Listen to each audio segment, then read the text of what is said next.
Business and Professional Communication, Chapter 9, Collaborating in Teams. Explain the different elements of effective teamwork. Describe and evaluate the different dynamics that come into play in team situations. Describe how to improve team dynamics. Analyze different approaches to improving teamwork. You will work in teams for most all of your professional life.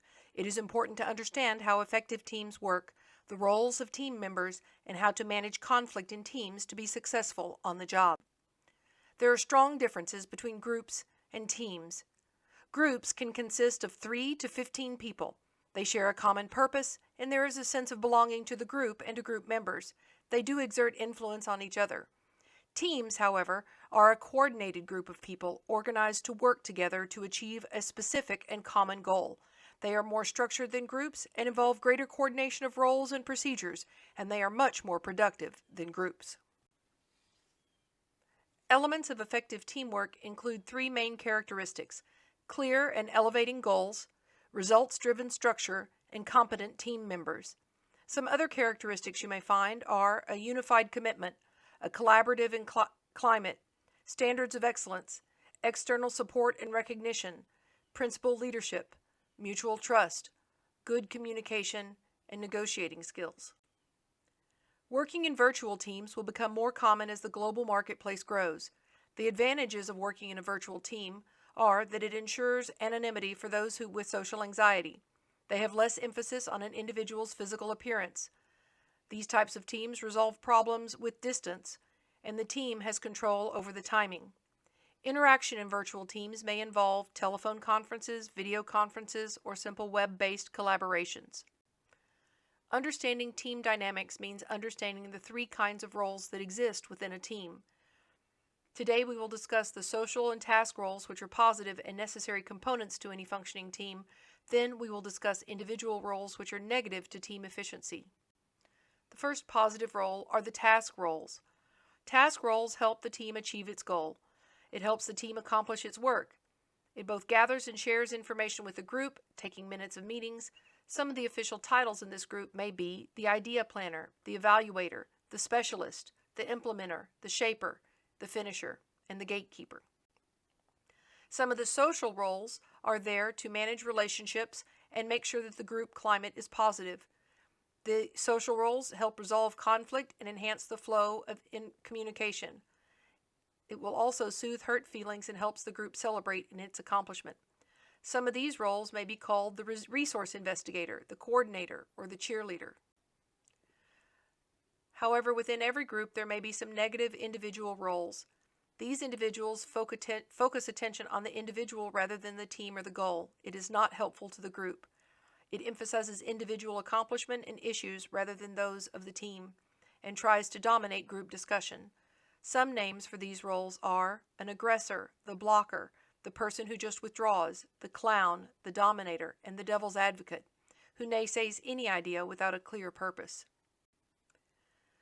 Every team should have norms. The importance of norms in teams helps to establish a good team culture. They develop team coordination and cooperation and reflect what is normal behavior within the group. It influences how group members are supposed to behave and how the communication network is supposed to function. Factors affecting the norms are the team members' attitudes towards time spent in the team and on the project, the style of dressing, the use of language, and how the leader is to be treated. There are 3 main network styles teams use to communicate information. First is the all-channel style. Communication occurs between all members regardless of seniority, and there is considerable interaction. There should be no cliques or subgroups within this style of communication pattern. Next is the chain network. People send messages through one person at a time rather than to all group members. This occurs most often in organizations with a hierarchical chain, and it can lead to misunderstanding. If you've ever played the telephone game, then you understand how this type of communication pattern can be rather ineffective. Finally, we will discuss the wheel network. It occurs when one person in the team or organization receives more messages from other members. They are the prime source of information to other team or organization members, and it emerges when there is a strong leader or when the group members do individual tasks and need some guidance. I hope you have worked somewhere with a dynamic team.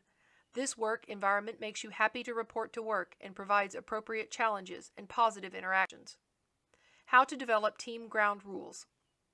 Every team should have a good understanding of the rules, and for most efficiency, they should be spelled out. They should be explicit, and they should all be agreed upon. There is acceptable and appropriate behavior. It will help the team organize routine tasks and procedures. It will help them to operate more efficiently and help keep order so that meaningful work can be accomplished. There are values embedded in team ground rules, such as honesty, fairness, adherence to schedule, and personal safety. How to develop a team mission statement. The team mission statement should be a concise description of a team's goals or desired outcomes. It states the overall purpose of the team. A good mission statement should pass the SMARTS test, which is covered in your book. The advantages of a mission statement are it helps its team know whether it is on task or off. It helps to know if it has completed the task, and it enhances a team's effectiveness. How to manage team status differences. Every team will have different members with different status levels. Status refers to an individual's importance and prestige. It influences overall communication and the image of an individual. It can greatly influence team communication, especially when lower status members are afraid to speak up or contradict a higher status person. It will affect both verbal and nonverbal messages. You must be aware of status differences and the cultural implications of those status differences in order to predict who talks to whom and to predict the type of messages that are communicated. How to manage team power dynamics. There are problems due to power. Power might dominate the discussion. Then the group will lose the contribution and insights of those who perceive themselves with less power. People with less power tend to participate less in team discussions, and it can create ripples of conflict and contention through a group. There are 5 power bases. Remember these from Chapter 2? Legitimate power is appointed or elected. Referent power comes from being well-liked or respected. Expert power comes from knowing what needs to be done and how, more so than others. Reward power comes from the ability to provide incentives, like a paycheck or a choice job assignment. And coercive power is negative and comes from threats. Group cohesiveness is important to any successful team. Group cohesiveness is the degree of attraction that members of a group feel towards one another and in the group. More effective teams are cohesive. Members feel a higher degree of loyalty to one another, and the goal of the team is also the goal of the individuals. There is a sense of collective belonging that has been nurtured by all members of the team.